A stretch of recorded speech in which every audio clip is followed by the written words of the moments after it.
I never dreamed I would one day be in this role, battling over money with my own family. Though this situation sounds out of a soap opera, here we are. Let me take you back a little to go over how it all worked out. Growing up, I always loved my great aunt. By far the hippest and most motivating person in our family. My great aunt thought that was absurd in a society when women's education wasn't exactly given top priority. She broke through the constraints and proceeded to pursue a higher degree, something not known in our family.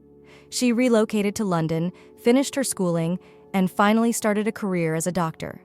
She did not stop there, though. She traveled to the US with her spouse, and together they created a wonderful life. She never forgot where she came from or the hardships the ladies in our family endured, though. The women were advised that all they needed to do was get married and start a family. Education was not required. That concept was ridiculous to my great aunt, and she was resolved to correct it. She acted, not simply discussed it. To make sure we could afford to pay for school, she opened savings accounts for every one of her nephews and grandchildren. She believed in us without doubt. She left enough money for every lady in the family to at least start their education. She really thought we were worth more than what society told us. The idea was straightforward. The money would be spent for education and would advance us in life. It was for my sister and me a safety net, a buffer for our futures. But my sister gave the money no thought. She married right out of high school and never considered continuing her education. By her, that was good, I guess. But I differed. I studied well in school. When it came time for me to seek higher education, I realized that money would be the key to unlocking my future. Hence, when I graduated, I went to the bank to access the money my great aunt had left for me. I had heard the horror tales about people being swindled out of their inheritances or having their money taken by relatives. But I never believed something like that could happen to me. Everything started to go terribly wrong at that point. Looking at the balance on the account while standing at the bank, I felt as though the ground had been pulled from under me. There was just $133,000 remaining. Not to misunderstand, $133,000 is still plenty of money. Still, it paled in comparison to the amount I had anticipated. I was startled since I knew exactly how much my great aunt had placed aside. This was not it. My eyes went black, and I found it unbelievable. To whence had the money disappeared? How would it be gone? This was the money meant to cover my college expenses, and today it was nearly totally depleted. I naturally headed straight to my parents. Who else, after all, could have touched the account? When I approached them, they were quite apathetic about the whole affair, as though it were not a major concern at all. They seemed not to know why I would be offended. My stomach plummeted when they mentioned casually that they needed the money. What I was hearing defied belief. For what? I needed the money. As it happens, they had paid my brother's lavish wedding expenses with the money. Surely that wedding. The person the buzz of the town was talking about months. I was rather angry since my brother had this extravagant celebration, and my parents had thought that it would be more wise to honor the desires of my great aunt than to tap into my college fund. I thought of myself as having been gut-pounded. How could they accomplish that? How could they utilize the money meant for my schooling at a wedding? And it was worse, since they behaved as though I was the irrational one getting mad. They persisted in saying things like, "It was for family," or "Your brother's wedding was important," as if it somehow justified everything. I didn't care about how important my brother's wedding was. That money belonged nowhere for them to grab. Especially considering it was meant for my future, it was not their decision to make, and it most certainly was not their place to steal something that was not theirs. I felt exactly betrayed. What irritated me even more was how casual they were about the whole thing. My great aunt had saved that money aside, especially for me to go to school, not for them to waste on a one-day event. No apologies were offered, not regrets. Their perspective was all for family. Therefore, they just behaved as I should be fine with it. But this was about respect, not only about the money. They neither respected me nor what my great aunt had done for me. Although my parents advised me to let it go, I couldn't. I had been banking on that money to pay for school, so now I was left with hardly enough to cover anything. I had not intended to lie down. I couldn't allow them to get away with it. They simply waved it aside when I tried to explain how mistaken they were. I was speaking to a brick wall, really. Looking back, that incident at the bank was a turning point for me. They had no idea how severely they had damaged me. That was the moment I understood my parents were not the persons I had imagined them to be. Though I always thought family should have your back, it was abundantly evident here that this was not the case. More than in doing the right thing by me, my parents were focused on appearances and in following the Joneses, and I was done. I refused to let them stroll all over me. I refused to stand aside and let them believe they could take my education and future for granted. No matter what it required, I was going to fight for what was rightfully mine. And that meant standing up to my whole family. But even as I decided to stand, I wasn't sure what the next action ought to be. Especially when your own family does not view what they did as bad, how would you combat against them? How can one make somebody answerable for what they believe to be justified? I knew I couldn't let this slip. My own rage was mounting. The more I considered it, the more resolved I was. It would not be simple, though. The more I considered what had transpired, the more enraged I grew. It went beyond simply the money. It was the reality that my parents, people I had looked up to and trusted all my life, had treated me like I didn't matter. They utilized something my great aunt had fought so hard to provide me, something not theirs, for their own self-serving desires. It felt like a hit in the belly, not only a betrayal. I wasn't about to let them get away with it. I didn't want to yell at them. I understood it would not be beneficial. They had previously demonstrated that their priorities lay elsewhere than mine. Their priorities were too much. What would be convenient for them? What would look nice in front of others? And it really sank me. I went invisible. They missed my dreams, my future, and my diligence. Their objective was all that they saw. Nonetheless, I was not about to give up. Though that meant standing alone, I realized I had to act. They were quite mistaken if they felt they could just stroll all over me and I would let it go. I was not going to be the silent daughter who merely accepted what was handed her. I was done with that. The instant I learned what they had done, I formed opinions. I wasn't going to let it slip. Though I didn't know precisely what I would do yet, I knew I had to make them understand that what they did was wrong. That's why I decided I would file legal action. Though I had to do it, I was not sure how it would turn out. I remember when I eventually told my friends what had occurred, I was ready for them to advise me to calm down, to let it go, to forgive them. I could not sit back and let them keep tramping over my future. Families expect, after all, this kind of thing. But I received nothing like that. My buddies became enraged. From the beginning, they were on my side. They advised me not to allow my parents to get away with this, as what I was experiencing was reasonable. They held me in great respect. They didn't find me to be acting dramatically. When I told my family, it turned out that my parents were not the ones acting entirely illogically. Their responses were the same. Everyone was unhappy, not because my parents had pilfered my inheritance, but more because I was publicizing it. For I was suing my parents.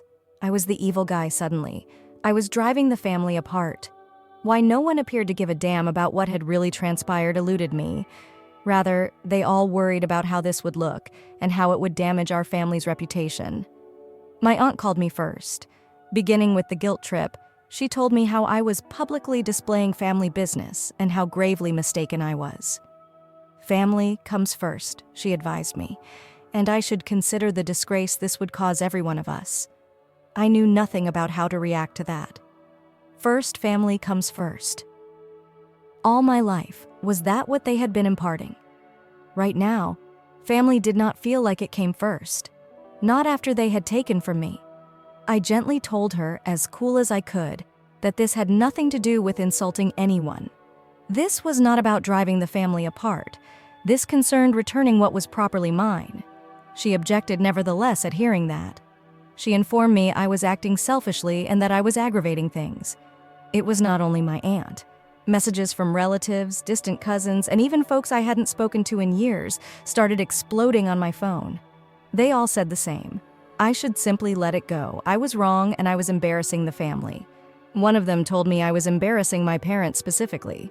The truth was, though, I felt no humiliation. I felt as though I was acting morally. Regarding my parents, they were not particularly contrite either.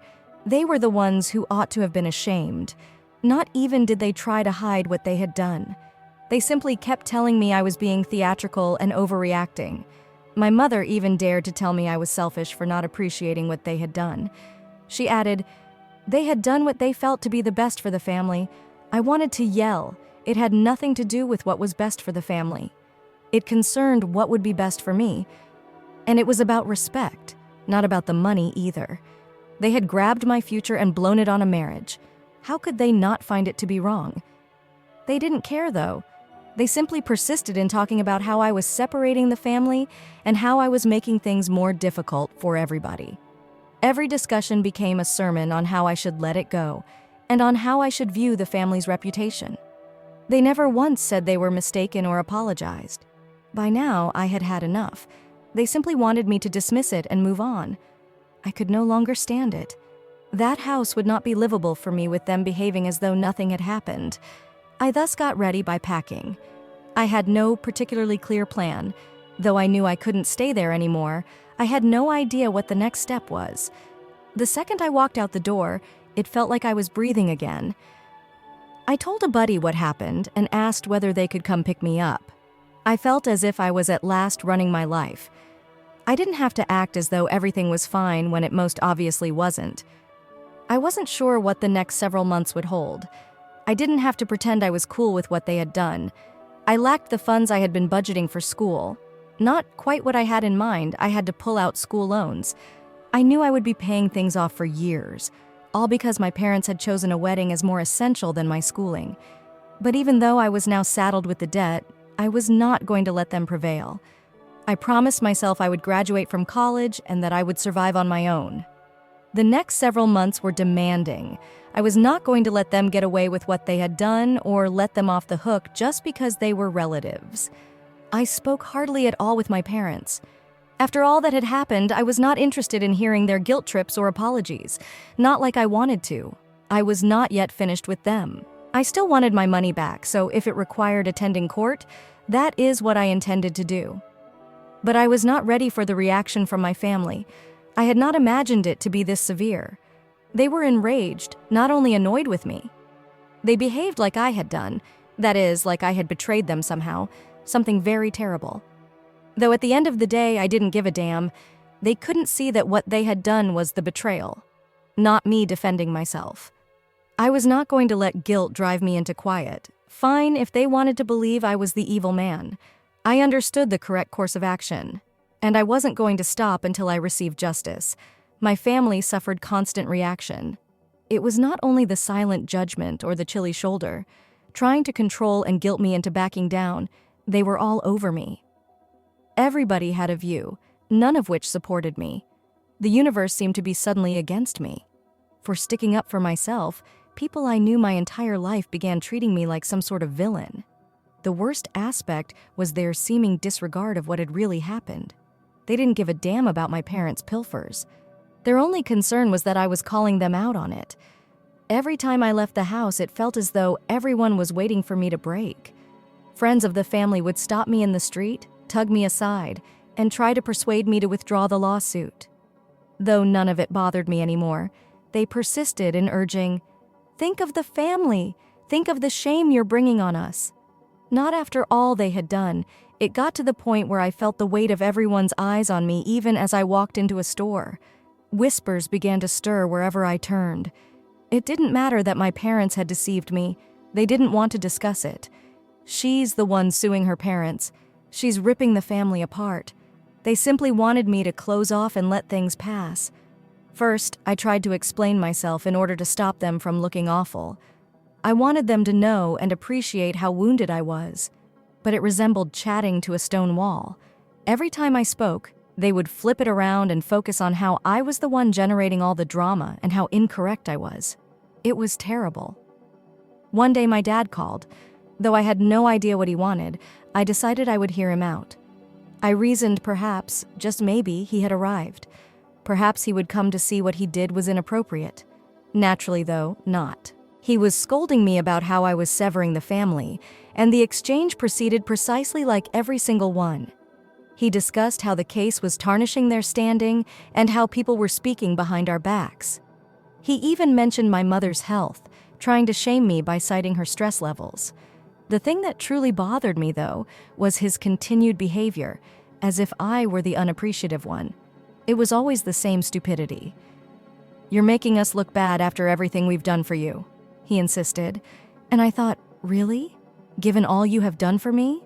Like pilfering my money, betraying my confidence, and hoping I would simply ignore it? How on earth could he believe he was the victim here? It was not only him either. Naturally, my brother had to become involved.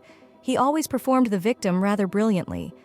One day, he contacted me, behaving as though he were going to be the voice of reason, all calm and logical. But the second he began speaking, I knew just where this was headed. He aimed to explain to me that suing our parents was excessive, that it would not be worth sacrificing the family over. I wasn't hearing any of it. He stated I was embarrassing everyone and I should consider the wider picture. This was about my future, not about the prestige of the family. It was about respect. What my parents had done was wrong. His response, precisely what I expected. "If you really want to help, why don't you pay for my college then? Help me get back what they stole from me." Defensive and calling me foolish for even requesting a contract, he became, "I should not be challenging him," he said. The conversation came to an end when he refused to have anything in writing. I wasn't taken aback. Having gone through all that had transpired, I was not about to rely on him to help me without some sort of guarantee. I wasn't especially naive. The guilt trip was the worst aspect of it all. Particularly, my mother and my family tried to make me feel as though I was the one destroying everything. They kept telling me I lacked understanding of what it meant to be a member of a family and was selfish. They seemed unable to go past their own remorse and shame. Their actions were determining my life, not about what I had lost or about how they were impacting it. Their preoccupation was their appearance to others. I could not handle it anymore. I was over with the passive-aggressive remarks, guilt trips, and manipulation. I had already decided not to let them brush this under the rug. I wouldn't be backing down. This was more than simply getting my money back. It was about defending myself and ensuring they understood I wouldn't allow them to stroll all over me anymore. And so I did it. I drove them to court. Though I had no idea what the result would be, I felt I had the right to fight for what belonged to me. I was not going to let them make me feel as though I was in the wrong. Just because they felt they could get away with it, I wasn't going to let them steal my future away from me. But the minute I decided to file that complaint, things got from bad to worse. It was not only the debates, the guilt trips, or the headaches now. No, at that point I was formally the family's black sheep. And you also know what? I had no interest anymore. I was following my choice after making it. Still, it was difficult. Dealing with my family's turn on me, like I was some sort of traitor, was challenging. Every time I turned around, someone from the family was phoning or texting me, trying to talk me out of it. They saw me as attacking them, as if I were the one in the wrong for insisting that they respect my destiny. They had little interest in knowing what had happened or why I was acting. They simply wanted me to close the lawsuit, let things go back to normal, and quiet myself. There was not going back, though, not for me. Among the worst phone calls were from my aunt. Her voice, full of worry when she called me, felt more like manipulation than anything else. She continued endlessly about how I was insulting the family, how I was putting money before family, custom, respect, everything that counted. I told her point blank, this isn't about money. But I let her say her piece, and I wasn't going to let her make me feel guilty for defending myself. Regarding respect, this is about reclaiming properly mine. I will not let them pretend as though nothing occurred and steal from me. I assumed she would get the message, but naturally she didn't. I'm not going to remain silent just because it would be inconvenient for you or anyone else.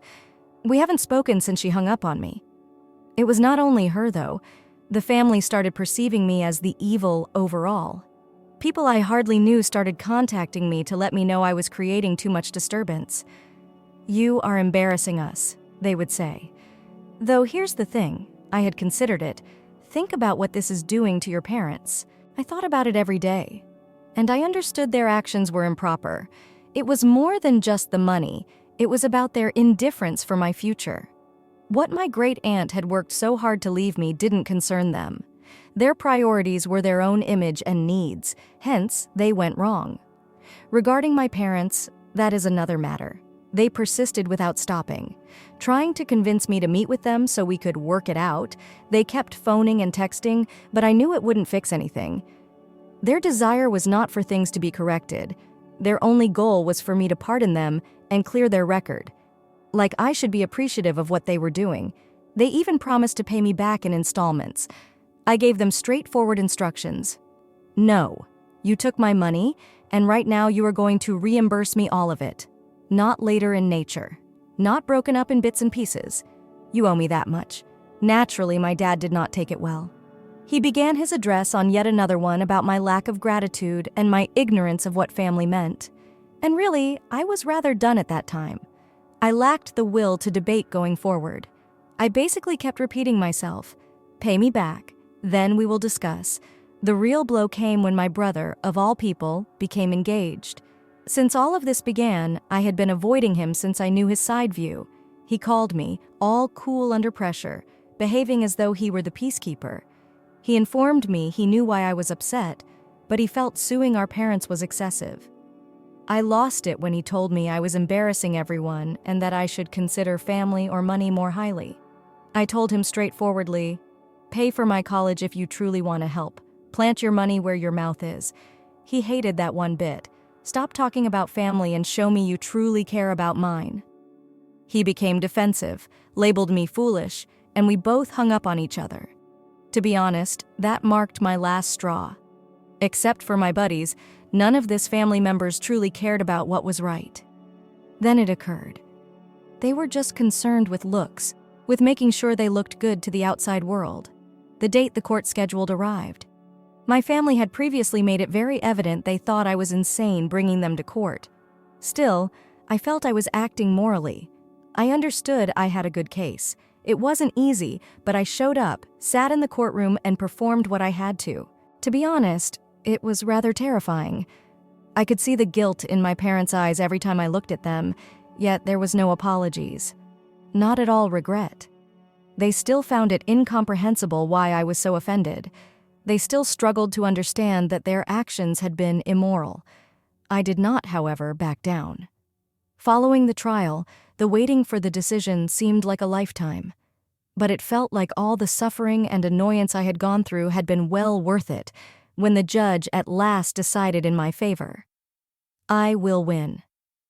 When I found out I won the lawsuit, it should have felt like the end of the fight, like I could finally take a big breath and feel peace. My parents had to pay me back, but it wasn't the triumph I expected. Rather, the triumph seemed empty.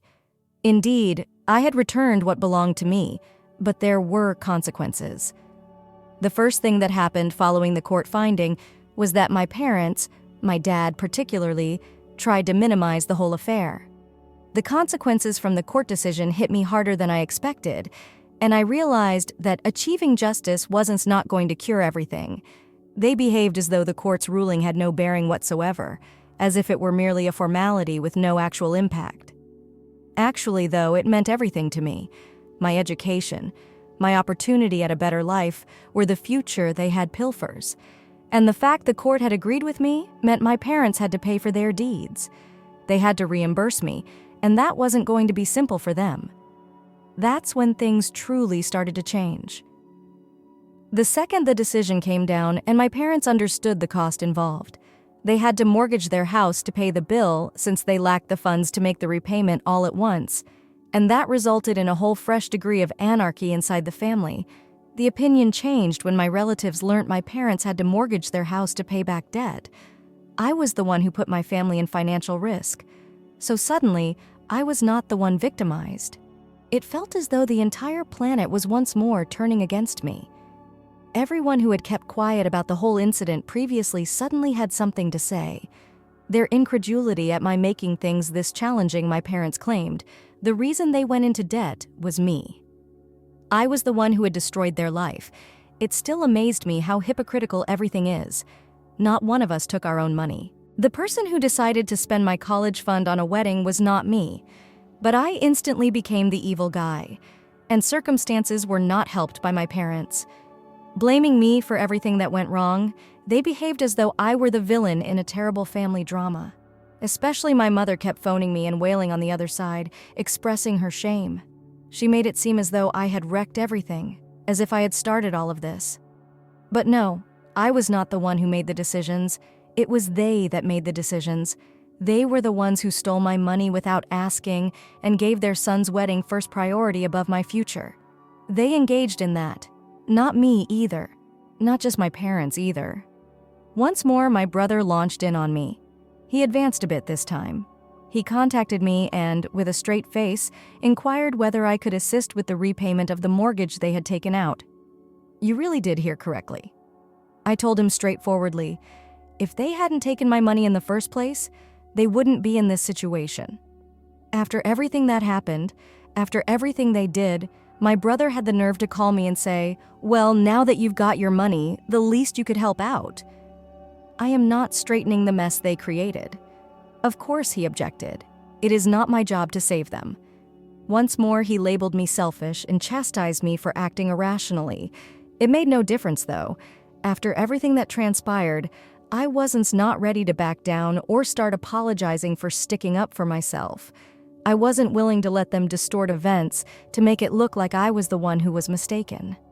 I refused to let them make me feel bad about claiming what was rightfully mine. I stayed my ground, but I wasn't ready for the way things grew worse with the rest of the family. They came after me more often the more self-defensive I was. Relatives called me one by one. Every one of them sought to guilt me into withdrawing the lawsuit and make me believe I was destroying everything.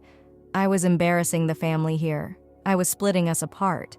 At a wedding, my aunt even brought me away to tell me she was let down in me. I was, she argued, putting money over family.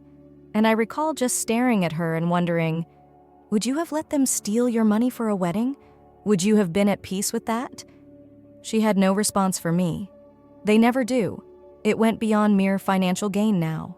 It concerned my personal dignity, self-respect, and the respect I was due from my family. I had always been the good daughter, the compliant one, the one who gave all for the family. But I stopped doing that as well. I refused to let them claim everything from me. Not my schooling, not my future, not my life. And here's the weird thing. It felt like a weight taken off my shoulders when I stopped caring what others thought, stopped thinking about their judgment, and came to see I no longer needed their clearance. I found my strength in that. I did not need their approval. Knowing that I was acting morally calmed me down. It wasn't easy, and it still wasn't over. I battled on my own too. I owed student loans, and I had a future to reconstruct. I would not, however, let them off the hook.